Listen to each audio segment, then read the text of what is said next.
The grounds around the Blarney Castle were so lovely.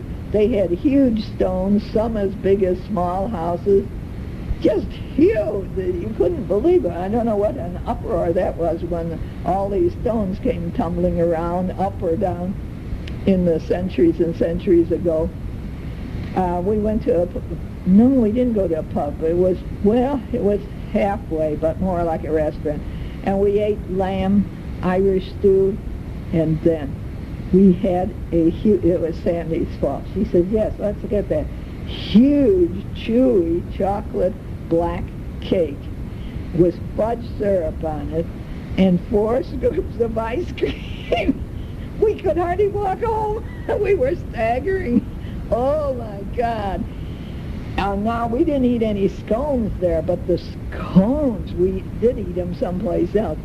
They look like a lumpy baking powder biscuit, like you wouldn't even put it together with your hands. Just lump it down there, you know.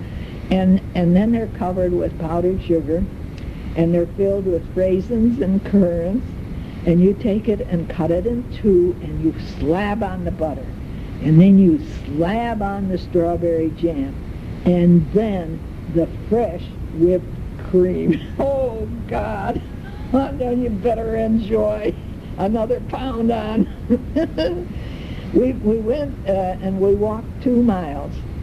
It was the spectacular cliff tops of Ballycotton. Oh, it was wonderful.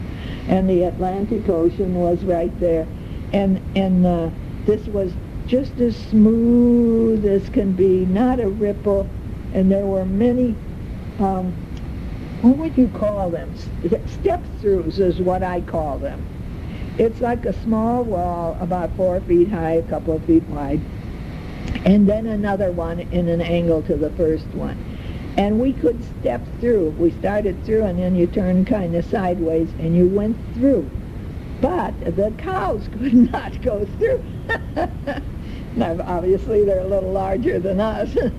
But there were many of those step-throughs there, and what it does is it keeps the cows in their own field, and the cows are not falling over the cliff. You know, many cows and sheep fall over these giant cliffs. Boom, down to the ocean there. Now, at the end of the path, we went down to where the water was lapping the shore there, and there were millions of stones there, all smooth and beautiful colors, and everyone found their own worry stone.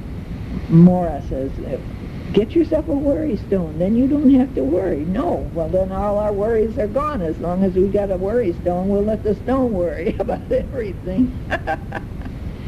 Trivia, Angela Lansbury lives in Ballycotton. How do you like that?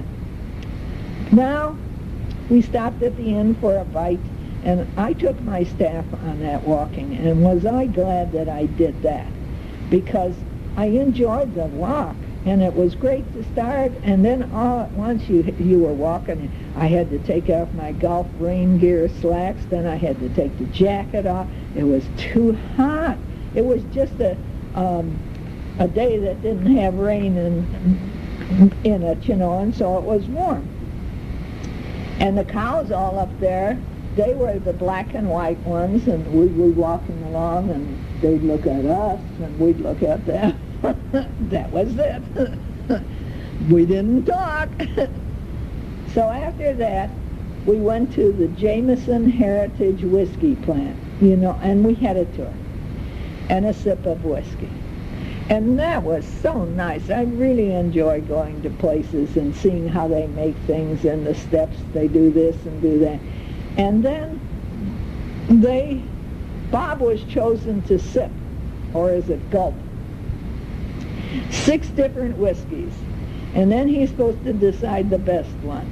And there was another man there, and the other man was like a professional. You know, he's taking the whiskey and he's going around in his mouth, you know, gurgling it around here and there, you know. And I said, swallow it. God, would be there all day. Anyway, Bob chose number 1 Jameson Special, and they were very happy about that. He didn't know it was that, but he said that was the smoothest one.